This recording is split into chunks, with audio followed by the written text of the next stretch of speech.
SSC GD ಎಸ್ಪಿರೆಂಟ್ಸ್ಗೆಲ್ಲ ಜೈ Hind.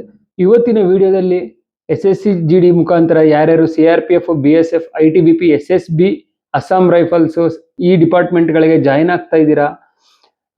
Join ಆದಮೇಲೆ ನಿಮಗೆ ಡಿಪಾರ್ಟ್ಮೆಂಟಲ್ಲಿ promotion exams ಹೇಗಿರುತ್ತೆ, LDC ಎಕ್ಸಾಮ್ ಅಂತ ಹೇಳ್ತಾರೆ, ಆ ಎಕ್ಸಾಮ್ನೆಲ್ಲ ಹೇಗೆ ಮಾಡ್ತಾರೆ, ಅದಕ್ಕೆ ಏನೇನು ಎಲಿಜಿಬಿಲಿಟಿ ಇರಬೇಕು, ನೀವು ಜಾಯಿನ್ ಆದ 4 ವರ್ಷದಲ್ಲೇ ಹೇಗೆ ಪ್ರಮೋಷನ್ನ ತಗೊಳ್ಳೋದು, ನಿಮ್ಮದು PUC ಆಗಿದೆಯಾ, ಡಿಗ್ರಿ ಆಗಿದೆಯಾ, ಅಥವಾ PUCಯಲ್ಲಿ ಸೈನ್ಸ್ ಆಗಿದ್ರೆ ನಿಮಗೆ ನೀವು ಯಾವ್ಯಾವ ಕ್ವಾಲಿಫಿಕೇಶನ್ ಮಾಡಿದ್ದೀರಾ ಆ ಕ್ವಾಲಿಫಿಕೇಶನ್ ಮೇಲೆ ನಿಮಗೆ ಬೇರೆ ಬೇರೆ ಎಕ್ಸಾಮ್ಗಳನ್ನ ತಗೊಂಡು ನೀವು GDಯಿಂದ ಬೇರೆ ಟ್ರೇಡ್ನ ಚೇಂಜ್ ಮಾಡ್ಕೋಬೋದು ಅನ್ನೋದ್ರ ಬಗ್ಗೆ ಕಂಪ್ಲೀಟ್ ಆಗಿ ನಾನು ಡೀಟೇಲ್ಸ್ನ ಕೊಡ್ತಾ ಇದ್ದೀನಿ. ಹಾಗಾಗಿ ವಿಡಿಯೋನ ಸ್ಕಿಪ್ ಮಾಡದೆ ಕೊನೆವರೆಗೂ ನೋಡಿ. ಮತ್ತೆ ಯಾರೆಲ್ಲ ಚಾನಲ್ನ ಫಸ್ಟ್ ಟೈಮ್ ವಿಸಿಟ್ ಮಾಡ್ತಾ ಇದ್ದೀರಾ ಅವರು ಚಾನಲ್ನ ಸಬ್ಸ್ಕ್ರೈಬ್ ಮಾಡಿ ಮತ್ತೆ ಬೆಲ್ ಐಕನ್ ಕ್ಲಿಕ್ ಮಾಡಿ. ಬನ್ನಿ ಈಗ ವಿಡಿಯೋನ ಸ್ಟಾರ್ಟ್ ಮಾಡೋಣ.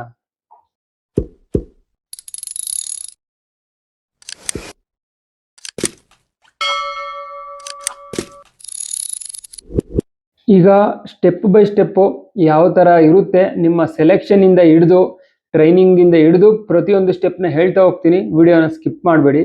ಮೊದಲನೇದಾಗಿ ನೀವು ಜಾಯಿನ್ ಆಗ್ತೀರಾ ಅಂತ ತಿಳ್ಕೊಳ್ಳಿ. ಜಾಯಿನ್ ಆದಮೇಲೆ ನಿಮಗೆ ಟ್ರೈನಿಂಗ್ ಸೆಂಟರ್ ಕೊಡ್ತಾರೆ. ಟ್ರೈನಿಂಗ್ ಸೆಂಟರ್ಗೆ ಹೋಗ್ತೀರಾ, 11 ತಿಂಗಳು ಟ್ರೈನಿಂಗ್ನ ಮಾಡ್ತೀರಾ. ಅದಾದಮೇಲೆ ಬಟಾಲಿಯನ್ಗೆ ಹೋಗ್ತೀರಾ. ಬಟಾಲಿಯನ್ಗೆ ಹೋದ ಮೇಲೆ ನಿಮಗೆ 3 ವರ್ಷ ಸರ್ವಿಸ್ನ ಮಾಡಬೇಕಾಗುತ್ತೆ. ಟ್ರೈನಿಂಗ್ದು 1 ಇಯರ್ ಕೂಡ ಕೌಂಟ್ ಆಗುತ್ತೆ. ಡಿಪಾರ್ಟ್ಮೆಂಟಲ್ಲಿ ಯಾವುದೇ ಎಕ್ಸಾಮ್ನ ಬರಿಬೇಕಾದ್ರೆ ಮೊದಲನೇದಾಗಿ ನಿಮಗೆ 4 ವರ್ಷ ಸರ್ವಿಸ್ ಆಗಿರಬೇಕು. ಈಗ LDC ಅಂದರೆ ಏನಂತ ತಿಳ್ಕೊಳ್ಳೋಣ. LDCE ಅಂದರೆ ಲಿಮಿಟೆಡ್ ಡಿಪಾರ್ಟ್ಮೆಂಟಲ್ ಕಾಂಪಿಟೇಟಿವ್ ಎಕ್ಸಾಮ್ ಅಂದ್ಬಿಟ್ಟು ಈ ಎಕ್ಸಾಮ್ನ ಡಿಪಾರ್ಟ್ಮೆಂಟ್ ಮೆಂಬರ್ಸ್ಗೆ ಮಾತ್ರ ಮಾಡ್ತಾರೆ. ಇದು ಡೈರೆಕ್ಟ್ ಎಲ್ಲ ಇರೋದಿಲ್ಲ, ಓನ್ಲಿ ಫಾರ್ ಡಿಪಾರ್ಟ್ಮೆಂಟ್ ಪರ್ಸನಲ್. ಇವಾಗ LDCಗೆ ಕೆಲವೊಂದು ಎಲಿಜಿಬಿಲಿಟಿ ಕ್ರಿಟೇರಿಯಾ ಇರುತ್ತೆ, ಮತ್ತೆ ಯಾವ್ಯಾವ ಪೋಸ್ಟ್ ಇರುತ್ತೆ, ಯಾವ್ಯಾವ ಎಕ್ಸಾಮ್ ಇರುತ್ತೆ ಅಂತ ಇವಾಗ ತಿಳ್ಕೊಳ್ಳೋಣ. ಮೊದಲನೇದಾಗಿ HCGD ಬಗ್ಗೆ ಮಾತಾಡೋಣ. Head constable general duty. ಇದಕ್ಕೆ ಎಜುಕೇಷನ್ ಕ್ವಾಲಿಫಿಕೇಶನ್ ಬಂದು ನೀವು 2nd PUC ಪಾಸ್ ಆಗಿದ್ರೆ ಸಾಕು. PUCಯಲ್ಲಿ ಆರ್ಟ್ಸು, ಸೈನ್ಸು, ಕಾಮರ್ಸು ಯಾವುದಾಗಿದ್ರೂ ನಡೆಯುತ್ತೆ.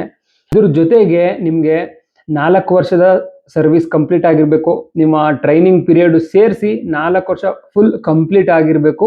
ಮತ್ತು ಪ್ರತಿ ವರ್ಷ ನಿಮಗೆ ಮೆಡಿಕಲ್ ಮಾಡ್ತಾರೆ, AME ಅಂತ, ಆನ್ಯುವಲ್ ಮೆಡಿಕಲ್ ಎಕ್ಸಾಮಿನೇಷನ್ ಅಂತ. ರೀಸೆಂಟಾಗಿ ನಿಮಗೆ ಮೆಡಿಕಲ್ ಆಗಿರಬೇಕು. ಯಾವಾಗ ಈ ಎಕ್ಸಾಮ್ದು ನೋಟಿಫಿಕೇಶನ್ ಬರುತ್ತೆ ಅದಕ್ಕಿಂತ 3 ತಿಂಗಳು ಒಳಗಡೆ ನಿಮಗೆ ಮೆಡಿಕಲ್ ಫ್ರೆಶ್ ಆಗಿ ಆಗಿರಬೇಕು. ಅದರಲ್ಲಿ ನಿಮಗೆ ಶೇಪ್ 1 ಕ್ಯಾಟಗರಿ ಇರಬೇಕು. ಶೇಪ್ 2 ಇದ್ರೆ ನೀವು ಎಕ್ಸಾಮ್ನ ಬರೆಯೋದಕ್ಕೆ ಆಗಲ್ಲ. ಶೇಪ್ 1 ಕ್ಯಾಟಗರಿ ಇರಬೇಕು. ನೆಕ್ಸ್ಟ್ ಒನ್ ನಿಮಗೆ ಏನು ಎಲಿಜಿಬಿಲಿಟಿ ಇರಬೇಕಂದ್ರೆ ಯಾವುದೇ ಪನಿಷ್ಮೆಂಟ್ನ ನೀವು ತಗೊಂಡಿರಬಾರ್ದು. 4 ವರ್ಷದಲ್ಲಿ ನಿಮಗೆ ಯಾವುದೇ ಪನಿಷ್ಮೆಂಟು ಸಿಕ್ಕಿರಬಾರ್ದು. ನಿಮ್ಮ ಸರ್ವಿಸ್ ರೆಕಾರ್ಡು ಕ್ಲೀನಾಗಿ ಇರಬೇಕಾಗುತ್ತೆ ಗೈಸ್. ಪ್ರತಿ ವರ್ಷ ನಿಮಗೆ APAR ಅಂದ್ಬಿಟ್ಟು ಒಂದು ಸರ್ವಿಸ್ ರೆಕಾರ್ಡ್ನ ಮೇಂಟೈನ್ ಮಾಡ್ತಾರೆ. ಅದರಲ್ಲಿ ರಿಮಾರ್ಕ್ನ ಕೊಡ್ತಾರೆ. Good, very good, excellent, outstanding ಅಂದ್ಬಿಟ್ಟು ಕೊಡ್ತಾರೆ. ನಿಮಗೆ ಔಟ್ಸ್ಟ್ಯಾಂಡಿಂಗ್ ಅಥವಾ ಎಕ್ಸಿಲೆಂಟ್ ಕಡಿಮೆ ಅಂದರೂ ವೆರಿ ಗುಡ್ ಇರಬೇಕು, ಗುಡ್ ಕೂಡ ಇರಬಾರ್ದು. ಅದು ಕೂಡ ಏನಾದ್ರು ಇದ್ದರೆ ನಿಮಗೆ ಏನಾದರೂ ನೀವು ತಪ್ಪುಗಳನ್ನ ಮಾಡಿದರೆ ಡ್ಯೂಟಿಯಲ್ಲಾಗಿರಲಿ ಅಥವಾ ಬೇರೆ ಏನಾದರೂ ನಿಮಗೆ ಗುಡ್ ಕೊಡ್ತಾರೆ. ಗುಡ್ ಕೊಟ್ಟರೆ ಅದು ನಿಮಗೆ ಕೌಂಟ್ ಆಗೋದಿಲ್ಲ. ವೆರಿ ಗುಡ್ ಕಡಿಮೆ ಅಂದರೂ ವೆರಿ ಗುಡಲ್ಲಿ ಇರಬೇಕು ನೀವು 4 ವರ್ಷನೂ ಕೂಡ. ಇದಿಷ್ಟು HCGDಗೆ ಆಯಿತು. ಇದಕ್ಕೆ ಕ್ವಾಲಿಫಿಕೇಶನ್ ಎಲ್ಲ ಗೊತ್ತಾಯಿತು. ಏಜ್ ಕ್ರಿಟೇರಿಯಾ ಏನು ಇರೋದಿಲ್ಲ, ನೀವು ಆರಾಮಾಗಿ ಎಕ್ಸಾಮ್ನ ಅಟೆಂಡ್ ಮಾಡ್ಬೋದು. HCGDಗೆ ರಿಟರ್ನ್ ಟೆಸ್ಟು 160 ಮಾರ್ಕ್ಸ್ಗಿರುತ್ತೆ. 160 ಮಾರ್ಕ್ಸ್ ನೀವು ಎಕ್ಸಾಮ್ ಪಾಸ್ ಆದ್ರೆ ಅಂದರೆ ಫಿಸಿಕಲ್ ಇರುತ್ತೆ. ನಿಮಗೆ ಫಿಸಿಕಲಲ್ಲಿ 1.6 ಕಿಲೋಮೀಟರ್ ರನ್ನಿಂಗ್ ಇರುತ್ತೆ, ಹೈ ಜಂಪ್, ಲಾಂಗ್ ಜಂಪು, ಇದು 3 ಇವೆಂಟ್ಗಳಿರುತ್ತೆ. ಇದಾದಮೇಲೆ ಮೆಡಿಕಲ್ ಮಾಡ್ತಾರೆ. ಫುಲ್ A to Z ನಿಮ್ಗೆ ಹೆಂಗೆ ಹೊಸದಾಗಿ ರಿಕ್ರೂಟ್ಮೆಂಟ್ ಮಾಡ್ತಾರೆ ಅದೇ ಥರ ರಿಕ್ರೂಟ್ಮೆಂಟ್ ನಡೆಯುತ್ತೆ. ಸೊ ಯಾರ್ಯಾರು ಚೆನ್ನಾಗಿ ಮಾರ್ಕ್ಸ್ ತೆಗಿತೀರಾ ಅವರು ಕ್ವಾಲಿಫೈ ಆಗ್ತೀರಾ. Next one HCM ministerial, head constable ministerial staff. ಇದಕ್ಕೆ 2nd PUC ಪಾಸ್ ಆಗಿರಬೇಕು ಗೈಸ್. ಮತ್ತು 2nd PUCಯಲ್ಲಿ ಸೈನ್ಸ್ ಕಂಪ್ಲೀಟ್ ಆಗಿರಬೇಕು. ನಿಮಗೆ ಸೈನ್ಸ್ ಕಂಪ್ಲೀಟ್ ಆಗಿದ್ದರೆ ಮಾತ್ರ ಈ ಎಕ್ಸಾಮ್ನ ಅಟೆಂಡ್ ಮಾಡಬಹುದು. ಇದಕ್ಕೂ ಕೂಡ ಸೇಮ್ ಮೆಡಿಕಲ್ ಆಗಿರಬೇಕು ನಿಮಗೆ, ಮತ್ತು 4 ವರ್ಷ ಸರ್ವಿಸ್ ಆಗಿರಬೇಕು. ಮತ್ತು ಈ ಎಕ್ಸಾಮಲ್ಲಿ ನಿಮಗೆ ಸೈನ್ಸ್ ಬೇಸ್ ಮೇಲೆ 200 ಮಾರ್ಕ್ಸ್ಗೆ ರಿಟರ್ನ್ ಟೆಸ್ಟ್ ಇರುತ್ತೆ. ಅದು ಪಾಸ್ ಆದಮೇಲೆ ನಿಮಗೆ ಟೈಪಿಂಗ್ ಟೆಸ್ಟ್ ಇರುತ್ತೆ. ಟೈಪಿಂಗ್ ಟೆಸ್ಟಲ್ಲಿ ನೀವು ಪಾಸ್ ಆದರೆ ಮತ್ತು ಸೇಮ್ ಇವಾಗ ಸೆಲೆಕ್ಷನ್ ಪ್ರೊಸೆಸ್ ಎಲ್ಲ ಸೇಮ್ ಇರುತ್ತೆ. HCM ಮಿನಿಸ್ಟ್ರಿಯಲ್ಗೆ ಫಿಸಿಕಲ್ ಏನಿರೋದಿಲ್ಲ, ನಿಮಗೆ ರಿಟರ್ನ್ ಟೆಸ್ಟ್ ಮತ್ತು ಟೈಪಿಂಗ್ ಟೆಸ್ಟ್ ಇರುತ್ತೆ.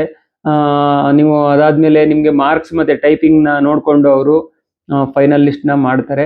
HCGD ಆಯಿತು, HCM ಆಯಿತು. ಇವಾಗ ASI ಸ್ಟೆನೋ, ಇದು ಕೂಡ ಮಿನಿಸ್ಟ್ರಿಯಲ್ ಸ್ಟಾಫ್ ಬರುತ್ತೆ. ಅಸಿಸ್ಟೆಂಟ್ ಸಬ್ ಇನ್ಸ್ಪೆಕ್ಟರ್ ಸ್ಟೆನೋ ಅಂತ.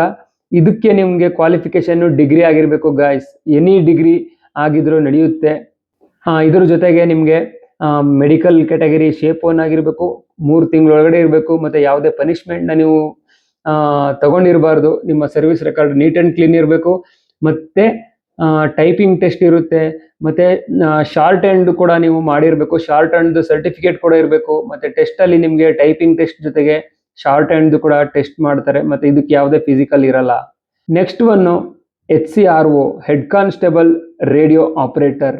ಹೆಡ್ ಕಾನ್ಸ್ಟೇಬಲ್ ರೇಡಿಯೋ ಆಪರೇಟರ್ಗೆ ಹೋಗ್ಬೇಕಂದ್ರೆ ನೀವು ಎಜುಕೇಷನ್ ಕ್ವಾಲಿಫಿಕೇಷನ್ನು 2nd PUCಯಲ್ಲಿ ಸೈನ್ಸ್ ಆಗಿರಬೇಕು ಗಾಯ್ಸ್. ಸೈನ್ಸಲ್ಲಿ ನೀವು ಜಸ್ಟ್ ಪಾಸ್ ಆಗಿದ್ರು ಸಾಕು, ಇದಕ್ಕೆ ಅಪ್ಲೈ ಮಾಡಬಹುದು. ಇದಕ್ಕೂ ಮೆಡಿಕಲ್ ಕ್ಯಾಟಗರಿ ಸೇಮ್ ಇರುತ್ತೆ. ಮಿನಿಮಮ್ ಸರ್ವಿಸ್ 4 ವರ್ಷ ಬೇಕೇ ಬೇಕು, ಮತ್ತು neat and clean service record ಬೇಕು. ಇದಕ್ಕೆ ನಿಮಗೆ 100 ಮಾರ್ಕ್ಸ್ಗೆ ರಿಟರ್ನ್ ಟೆಸ್ಟ್ನ ಮಾಡ್ತಾರೆ ಅಷ್ಟೇ. ಬೇರೆ ಫಿಸಿಕಲ್ ಏನು ಇರೋದಿಲ್ಲ. ಇದಕ್ಕೆ ರಿಟರ್ನ್ ಟೆಸ್ಟ್ ಇರುತ್ತೆ, ಅದು ಬಿಟ್ಟು ಬೇರೆ ಏನು ಟೆಸ್ಟ್ ಇರಲ್ಲ. ಯಾರು ಒಳ್ಳೆ ಮಾರ್ಕ್ಸ್ನ ತೆಗಿತೀರಾ ಅವ್ರನ್ನ ಮೆರಿಟ್ ಮೇಲೆ ಸೆಲೆಕ್ಟ್ ಮಾಡ್ತಾರೆ. ನೆಕ್ಸ್ಟ್ ಒನ್ನು HC ಸೈಫರ್ ಮತ್ತು HC ಟೆಕ್ನಿಷಿಯನ್. ಇದು ಕೂಡ ಮಿನಿಸ್ಟ್ರಿಯಲ್ ಸ್ಟಾಫ್ ಜೊತೆನೇ ಇರ್ತಾರೆ. ಹೆಡ್ ಕಾನ್ಸ್ಟೇಬಲ್ ಸೈಫರ್ ಅಂತ ಮತ್ತು ಹೆಡ್ ಕಾನ್ಸ್ಟೇಬಲ್ ಟೆಕ್ನಿಷಿಯನ್ ಅಂತ. ಇದಕ್ಕೂ ಕೂಡ ರಿಟರ್ನ್ ಟೆಸ್ಟ್ ಸೇಮ್ ಇರುತ್ತೆ ನಿಮಗೆ 100 ಮಾರ್ಕ್ಸ್ಗೆ. ಇದಕ್ಕೆ ಯಾವುದೇ ಫಿಸಿಕಲ್ ಇರಲ್ಲ. ಇದಕ್ಕೂ ಕೂಡ same criteria, medical, minimum service ಮತ್ತು ಸರ್ವಿಸ್ ರೆಕಾರ್ಡು ಎಲ್ಲದಕ್ಕೂ ಸೇಮೇ ಇರುತ್ತೆ. ಎಜುಕೇಷನ್ ಕ್ವಾಲಿಫಿಕೇಷನ್ ಮಾತ್ರ ಚೇಂಜ್ ಆಗುತ್ತೆ. ಇದಾದಮೇಲೆ next SIGD, sub inspector GD. ಇದಕ್ಕೆ ನಿಮಗೆ ಡಿಗ್ರಿ ಆಗಿರಬೇಕು guys. Any degree, BA, BCom, BSc ಯಾವುದಾದ್ರೂ ನಡೆಯುತ್ತೆ. ಡಬಲ್ ಡಿಗ್ರಿ ಆಗಿದ್ರೂ ನಡೆಯುತ್ತೆ. ಇದು ಕೂಡ LDC ಥ್ರೂ ಎಕ್ಸಾಮ್ನ ಮಾಡ್ತಾರೆ. ನಿಮಗೆ 200 ಮಾರ್ಕ್ಸ್ಗೆ ಎಕ್ಸಾಮ್ ಇರುತ್ತೆ. ಫಿಸಿಕಲ್ ಇರುತ್ತೆ. ಇದಕ್ಕೆ ಯಾವುದೇ GD ಎಕ್ಸಾಮ್ ಆಗಲಿ ಫಿಸಿಕಲ್ ಇದ್ದೇ ಇರುತ್ತೆ. ಟೆಕ್ನಿಕಲ್ ಹುದ್ದೆಗಳಿಗೆ ಇದಿರೋದಿಲ್ಲ, ಫಿಸಿಕಲ್ ಇರೋದಿಲ್ಲ ಗೈಸ್. ಇದಕ್ಕೂ 1.6 ಕಿಲೋಮೀಟರ್ ರನ್ನಿಂಗ್ ಇರುತ್ತೆ, ಹೈ ಜಂಪ್, ಲಾಂಗ್ ಜಂಪ್ ಇರುತ್ತೆ. ನಿಮಗೆ ಸೇಮ್ ಮೆಡಿಕಲ್ ಕ್ಯಾಟಗರಿ ಮತ್ತು ಸರ್ವಿಸ್ ರೆಕಾರ್ಡು, ಮಿನಿಮಮ್ ಸರ್ವಿಸ್ ಎಲ್ಲ ಸೇಮ್ ಅದೇ ಥರ ಇರಬೇಕು. Next one driver. ಕಾನ್ಸ್ಟೇಬಲ್ ಡ್ರೈವರ್ಗಳಿಗೆ ನೀವು GDಯಿಂದ ಹೋಗ್ಬೋದು ಗೈಸ್. ಕಾನ್ಸ್ಟೇಬಲ್ಗೆ ಹೋಗ್ಬೇಕಂದ್ರೆ ಮೊದಲನೇದಾಗಿ ನಿಮ್ಮ ಹತ್ರ ಹೆವಿ ಡ್ರೈವಿಂಗ್ ಲೈಸೆನ್ಸ್ ಇರಬೇಕಾಗುತ್ತೆ. ನೀವು ಮೊದಲೇ ಡ್ರೈವಿಂಗು ಕಲ್ತಿರಬೇಕು. ಮತ್ತು 6 ವೀಲ್ ಏನೋ ಟ್ರಕ್ ಅಂತ ಹೇಳ್ತೀವಿ, 6 ವೀಲರು, 6 ಚಕ್ರಗಳ ಗಾಡಿ, ಅದನ್ನು ನೀವು ಓಡಿಸೋಂಥ ಕಲೆನ ಹೊಂದಿರಬೇಕು. ಮತ್ತು ಅದರದ್ದು ಲೈಸೆನ್ಸ್ ಕೂಡ ಇರಬೇಕು. ನಿಮಗೆ ಇಲ್ಲಿ ಬಂದು ಲೈಸೆನ್ಸ್ ಮಾಡಿಸ್ತಾರೆ ಅಂತ ಎಲ್ಲ ಹೇಳ್ತಾರೆ, ಅದೆಲ್ಲ ಆಗೋದಿಲ್ಲ. ನಿಮ್ಮ ಹತ್ರ ಮೊದಲೇ DL ಇದ್ದರೆ LDC ಮುಖಾಂತರ ಕಾನ್ಸ್ಟೇಬಲ್ ಡ್ರೈವರ್ಗೆ ವೇಕೆನ್ಸಿನ ಬಿಡ್ತಾರೆ. ಆವಾಗ ನೀವು ಅಪ್ಲೈನ ಮಾಡಬಹುದು. ಅದಕ್ಕೂ ಕೂಡ ರಿಟರ್ನ್ ಟೆಸ್ಟ್ ಇರುತ್ತೆ, ಫಿಸಿಕಲ್ ಕೂಡ ಇರುತ್ತೆ, ಮತ್ತು ಸ್ಕಿಲ್ ಟೆಸ್ಟಲ್ಲಿ ನಿಮಗೆ ಡ್ರೈವಿಂಗ್ ಟೆಸ್ಟ್ ಎಲ್ಲ ಇರುತ್ತೆ. ಇದನ್ನು ಪಾಸ್ ಮಾಡಿ ನೀವು ಫೈನಲ್ ಮೆರಿಟಲ್ಲಿ ಸೆಲೆಕ್ಟ್ ಆದರೆ ನೀವು ಕಾನ್ಸ್ಟೇಬಲ್ GDಯಿಂದ ಕಾನ್ಸ್ಟೇಬಲ್ ಡ್ರೈವರ್ಗೆ ಹೋಗಬಹುದು. ಮತ್ತು ಕೆಲವು ಮಕ್ಕಳಿಗೆ ಡೌಟ್ ಇರುತ್ತೆ, ಸರ್ ಕಾನ್ಸ್ಟೇಬಲ್ GD ಅವ್ರು ಮಾತ್ರ ಹೋಗಬಹುದಾ ಈ ಹುದ್ದೆಗಳಿಗೆ, ಅಥವಾ ಟ್ರೇಡ್ಸ್ಮೆನ್ಗಳು ಏನು ಕಾಬ್ಲರ್ ಆಯಿತು, ಕುಕ್ ಆಯಿತು, ವಾಷರ್ ಮ್ಯಾನು, ಕಾರ್ಪೆಂಟರು, ಪ್ಲಂಬರು, ಮಾಲಿ, ಗಾರ್ಡನರು, ಈ ಟ್ರೇಡ್ ಮೆನ್ಗಳೆಲ್ಲ ಸರ್ ಹೋಗ್ಬೋದಾ, ಈ ಎಕ್ಸಾಮ್ ಬರೀಬಹುದಾ ಅಂತ ತುಂಬ ಮಕ್ಕಳಿಗೆ ಡೌಟ್ ಇರುತ್ತೆ. ಕಾನ್ಸ್ಟೇಬಲ್ GD ಅವ್ರು ಮಾತ್ರ ಬರೀಬಹುದಾ ಅಥವಾ ಕಾನ್ಸ್ಟೇಬಲ್ ಟ್ರೇಡ್ ಮೆನ್ಗೂ ಇದು ಅಪ್ಲೈ ಮಾಡಬಹುದಾ ಅಂತ ತುಂಬ ಮಕ್ಕಳಿಗೆ ಡೌಟ್ ಇರುತ್ತೆ. ನಿಮ್ಮ ಡೌಟ್ ಬರೋ ಸಹಜನೇ, ಅದನ್ನ ಇವಾಗ ಕ್ಲಿಯರ್ ಮಾಡ್ತೀನಿ. ಹೌದು, ಟ್ರೇಡ್ ಮೆನ್ಗಳು ಕೂಡ ಈ ಎಕ್ಸಾಮ್ನ ಬರೀಬಹುದು. ನಿಮ್ಮ ಯಾವ ಪೋಸ್ಟ್ಗಳಿಗೆ ಯಾವ್ಯಾವ ಥರ ಕ್ವಾಲಿಫಿಕೇಶನ್ ಇರಬೇಕು, ಆ ಕ್ವಾಲಿಫಿಕೇಶನ್ ನಿಮ್ಮ ಹತ್ರ ಇದ್ದರೆ ನೀವು ಕೂಡ ಆರಾಮಾಗಿ ಈ ಎಕ್ಸಾಮ್ಗಳನ್ನ ಅಟೆಂಡ್ ಮಾಡ್ಬೋದು. HCGD ಆಯಿತು, HCRO, SIGD ಮತ್ತು HC ಸೈಫರು, ಟೆಕ್ನಿಷಿಯನ್ನು, ಟ್ರೇಡ್ಮೆನ್ಗಳು ಕೂಡ ಅಪ್ಲೈ ಮಾಡ್ಬೋದು. ಏನು ಕನ್ಫ್ಯೂಸ್ ಆಗೋ ಅವಶ್ಯಕತೆ ಇಲ್ಲ. ನಾವು ಲೈಫ್ ಟೈಮು ಟ್ರೇಡ್ಮೆನ್ಗಳಲ್ಲೇ ಇರಬೇಕು ಅನ್ನೋದು ಏನೂ ಇಲ್ಲ. ನಿಮ್ಮ ಹತ್ರ ಕ್ವಾಲಿಫಿಕೇಶನ್ ಇದೆಯಾ, ನೀವು ಜಾಯ್ನ್ ಆಗಬಹುದು ಗಾಯ್ಸ್. ಇದಿಷ್ಟು ಡಿಪಾರ್ಟ್ಮೆಂಟ್ಗೆ ನೀವು ಬಂದ ಮೇಲೆ 4 ವರ್ಷ ಸರ್ವಿಸ್ ಆದಮೇಲೆ ನಿಮ್ಮ ಹತ್ರ ಈ ಕ್ವಾಲಿಫಿಕೇಶನ್ಗಳಿದ್ದರೆ ಎಕ್ಸಾಮ್ನ ಬರೆದು ನೀವು 4 ವರ್ಷಕ್ಕೆ ಪ್ರಮೋಷನ್ಗಳನ್ನ ಪಡ್ಕೋಬೋದು. ಯಾರೆಲ್ಲ ಡಿಗ್ರಿ, ಡಬಲ್ ಡಿಗ್ರಿ ಎಲ್ಲ ಮಾಡಿಕೊಂಡು CAPF ಅಲ್ಲಿ ಬರ್ತಾ ಇದ್ದೀರಾ, ಅವರು ನಾನು ಇಷ್ಟೆಲ್ಲ ಹೈಯರ್ ಎಜುಕೇಷನ್ ಮಾಡಿ ಬರಬೇಕಲ್ಲ, ಏನು ಮಾಡೋದು ಅಂತೆಲ್ಲ ಯೋಚನೆ ಮಾಡ್ತಾ ಇರ್ತೀರಾ. ಆ ಥರ ಯೋಚನೆ ಮಾಡೋ ಅವಶ್ಯಕತೆನೇ ಇಲ್ಲ. ಪ್ರತಿ ವರ್ಷವೂ ಕೂಡ ಪ್ರತಿಯೊಂದು ಪೋಸ್ಟ್ಗಳಿಗೆ ವೇಕೆನ್ಸಿನ ಬಿಡ್ತಾರೆ. ಯಾರು ಟ್ರೈನಿಂಗ್ ಆದಮೇಲೆ ಹಾರ್ಡ್ ವರ್ಕ್ನ ಮಾಡ್ತೀರಾ ಡಿಪಾರ್ಟ್ಮೆಂಟ್ಗೆ ಬಂದಮೇಲೆ, ಟೈಮ್ ವೇಸ್ಟ್ ಮಾಡದೆ ಫುಲ್ ಹಾರ್ಡ್ ವರ್ಕ್ ಮಾಡೋರಿಗೆ ಕ್ವಾಲಿಫಿಕೇಶನ್ ಇದ್ದರೆ ಆರಾಮಾಗಿ ನೀವು 4 ವರ್ಷದಲ್ಲಿ ಒಂದು ಪ್ರಮೋಷನ್ನ ಪಡ್ಕೋಬೋದು ಗೈಸ್. ಈಗ ಫಾರ್ ಎಕ್ಸಾಂಪಲ್ ನೀವು ಕಾನ್ಸ್ಟೇಬಲ್ GDL ಬರ್ತೀರಾ ಅಂದ್ಕೊಳ್ಳಿ, 4 ವರ್ಷಕ್ಕೆ ನೀವು ಎಕ್ಸಾಮ್ನ ಬರೀತೀರಾ ಅಂದ್ಕೊಳ್ಳಿ. HCGD ಇದೆ ಎಕ್ಸಾಂಪಲ್ ತಗೊಳ್ಳೋಣ. HCGD ಎಕ್ಸಾಮ್ ಬರೀತೀರಾ ಅಂದ್ಕೊಳ್ಳಿ, HCGD ಎಕ್ಸಾಮ್ ಪಾಸ್ ಆಗ್ತೀರಾ. ಈಗ 4 ವರ್ಷಕ್ಕೆ ನೀವು ಹೆಡ್ ಕಾನ್ಸ್ಟೇಬಲ್ ಆದ್ರಿ. ಹೆಡ್ ಕಾನ್ಸ್ಟೇಬಲ್ ಆಗಿದ್ದು 5 ವರ್ಷಕ್ಕೆ ನೀವು ಅಸಿಸ್ಟೆಂಟ್ ಸಬ್ ಇನ್ಸ್ಪೆಕ್ಟರ್ ಅಂದರೆ ASI ಆಗ್ತೀರಾ. ಮತ್ತು ASI ಆಗಿದ್ದು ನೆಕ್ಸ್ಟ್ 5 ವರ್ಷಕ್ಕೆ SI ಆಗ್ತೀರಾ. ಮತ್ತು SI ಆಗಿದ್ದು 4 ವರ್ಷಕ್ಕೆ ಇನ್ಸ್ಪೆಕ್ಟರ್ ಆಗ್ತೀರಾ. ಎಷ್ಟು ವರ್ಷ ಆಯಿತು ಕೌಂಟ್ ಮಾಡಿ. ನೀವು ಫಸ್ಟ್ 4 ವರ್ಷ ಸರ್ವಿಸ್ ಮಾಡಿದ್ರಿ, ಅದಾದಮೇಲೆ ಹೆಡ್ ಕಾನ್ಸ್ಟೇಬಲ್ ಇಂದ 5 ವರ್ಷ 9 ಆಯಿತು. ಮತ್ತೆ 5 ವರ್ಷ ಮಾಡಿ SI ಆಗ್ತೀರಾ, 14 ಆಯಿತು. ಮತ್ತೆ 4 ವರ್ಷ ಮಾಡಿ ಇನ್ಸ್ಪೆಕ್ಟರ್ ಮಾಡ್ತೀರಾ, 18 ವರ್ಷ. ಅಂದರೆ 18 ರಿಂದ 20 ವರ್ಷದಲ್ಲಿ ಗಾಯ್ಸ್ ನೀವು ಇನ್ಸ್ಪೆಕ್ಟರ್ ರ್ಯಾಂಕ್ವರೆಗೂ ಪ್ರಮೋಷನ್ನ ಪಡ್ಕೋತೀರಾ. ಅದೇ ನೀವು ಏನು ಎಕ್ಸಾಮ್ ಬರೀದೆ ನೀವು ಒಂದು ಪ್ರಮೋಷನ್ ಹಾಗೆ ನಾರ್ಮಲ್ ಡ್ಯೂಟಿ ಮಾಡ್ಕೊಂಡು ಹೋದ್ರೆ ಒಂದು ಪ್ರಮೋಷನ್ ತಗೊಳ್ಳೋದಕ್ಕೆ 18 ರಿಂದ 20 ವರ್ಷ ಬೇಕಾಗುತ್ತೆ. ಅರ್ಥ ಆಯ್ತಾ? ಈಗ ಕಾನ್ಸ್ಟೇಬಲ್ ಇಂದ ನೀವು ಹೆಡ್ ಕಾನ್ಸ್ಟೇಬಲ್ಗೆ ಪ್ರಮೋಷನ್ ಪಡ್ಕೊಳ್ಳೋದಕ್ಕೆ 18 ರಿಂದ 19ವರೆ 20 ವರ್ಷ ಸರ್ವಿಸ್ ಮಾಡಬೇಕಾಗುತ್ತೆ. ಅಷ್ಟರಲ್ಲಿ ನಿಮ್ದು 20 ವರ್ಷ ಸರ್ವಿಸೇ ಮುಗಿದೋಯ್ತು. ಆ 20 ವರ್ಷ ಸರ್ವಿಸಲ್ಲಿ ನಿಮಗೆ ಒಂದೇ ಪ್ರಮೋಷನ್ ಸಿಗೋದು. ಅದೇ ನೀವು ನಿಮ್ಮ ಹತ್ರ ಕ್ವಾಲಿಫಿಕೇಶನ್ ಇದ್ರೆ PUC ಆಗಿರ್ಬೋದು, ಡಿಗ್ರಿ ಆಗಿರ್ಬೋದು, ಸೈನ್ಸ್ ಆಗಿರ್ಬೋದು, ಶಾರ್ಟ್ ಹ್ಯಾಂಡ್ ಕೋರ್ಸ್ಗಳನ್ನ ಮಾಡಿರ್ಬೋದು, ಟೈಪಿಂಗ್ ಕೋರ್ಸ್ ಎಲ್ಲ ಮಾಡಿರ್ಬೋದು, ಟೈಪಿಂಗ್ ಎಲ್ಲ ಚೆನ್ನಾಗಿ ಮಾಡ್ತಾ ಇರ್ಬೋದು. ಇದನ್ನೆಲ್ಲ ನೀವು ಮಾಡಿದ್ರೆ, ಸರ್ಟಿಫಿಕೇಟ್ಗಳಿದ್ರೆ, ಈ ಥರ ಸ್ಕಿಲ್ ಎಲ್ಲ ನಿಮ್ಮ ಹತ್ರ ಇದ್ರೆ ಆರಾಮಾಗಿ ನೀವು ಹಾರ್ಡ್ ವರ್ಕ್ ಮಾಡಿಕೊಂಡು 4 ವರ್ಷಕ್ಕೆ ಫಸ್ಟ್ ಪ್ರಮೋಷನ್ನ ಪಡ್ಕೋಬೋದು. 20 ವರ್ಷ ಇಲ್ಲಿ 4 ವರ್ಷ ಇಲ್ಲಿ. ಹಾಗಾಗಿ ಯಾರೆಲ್ಲ ಡಿಗ್ರಿ ಮಾಡ್ಕೊಂಡಿದ್ದೀರಾ ಅವರು ಖಂಡಿತ ವೇಸ್ಟ್ ಮಾಡ್ಕೋಬೇಡಿ ಟೈಮ್ನ. ಟ್ರೈನಿಂಗ್ ಮಾಡ್ಕೊಳ್ಳಿ. ಟ್ರೈನಿಂಗಲ್ಲಿ ಯಾವುದೇ ಎಕ್ಸಾಮ್ಗಳನ್ನ ಅಟೆಂಡ್ ಮಾಡೋಕ್ಕೆ ಬಿಡಲ್ಲ, ಯಾವ ಎಕ್ಸಾಮ್ಗೂ ಹೋಗೋಕ್ಕೂ ಬಿಡಲ್ಲ. ಟ್ರೈನಿಂಗ್ನ ನೀವು ಕಂಪ್ಲೀಟಾಗಿ ಮಾಡ್ಕೊಳ್ಳಿ. ಅದಾದಮೇಲೆ ಬಟಾಲಿಯನ್ಗೆ ಹೋದ್ಮೇಲೆ ತುಂಬಾ ಟೈಮ್ ಸಿಗುತ್ತೆ. ಎಕ್ಸಾಮ್ಗಳನ್ನ ಕೂಡ ಅಟೆಂಡ್ ಮಾಡ್ಬೋದು, ಸಿವಿಲ್ ಎಕ್ಸಾಮ್ಗಳನ್ನ ಕೂಡ ಅಟೆಂಡ್ ಮಾಡ್ಬೋದು. ಹಾಗಾಗಿ 20 ವರ್ಷದಲ್ಲಿ ಬರೋ ಪ್ರಮೋಷನ್ನ 4 ವರ್ಷದಲ್ಲಿ ಪಡ್ಕೊಂಡ್ರೆ ನಿಮ್ಗೆ 20 ವರ್ಷದಲ್ಲಿ 3 ಪ್ರಮೋಷನ್ನ ಪಡ್ಕೊಂಡು ಹೆಡ್ ಕಾನ್ಸ್ಟೇಬಲ್ ಆಗೋದ್ರ ಬದಲು ಇನ್ಸ್ಪೆಕ್ಟರ್ ಆಗಬಹುದು. ನೀವು 25 ವರ್ಷ ಮಾಡಿದ್ರೆ ಇನ್ಸ್ಪೆಕ್ಟ್ರಿಂದ ಮತ್ತೆ ಆಫೀಸರ್ ಲೆವೆಲ್ಗೆ ಹೋಗಬಹುದು. ಇನ್ಸ್ಪೆಕ್ಟ್ರಿಂದ ನೀವು 10 ವರ್ಷ ಸರ್ವಿಸ್ ಮಾಡಿದ್ರೆ ಇನ್ಸ್ಪೆಕ್ಟರಲ್ಲಿ ಅಸಿಸ್ಟೆಂಟ್ ಕಮಾಂಡೆಂಟ್ ಆಗಬಹುದು ಗೈಸ್.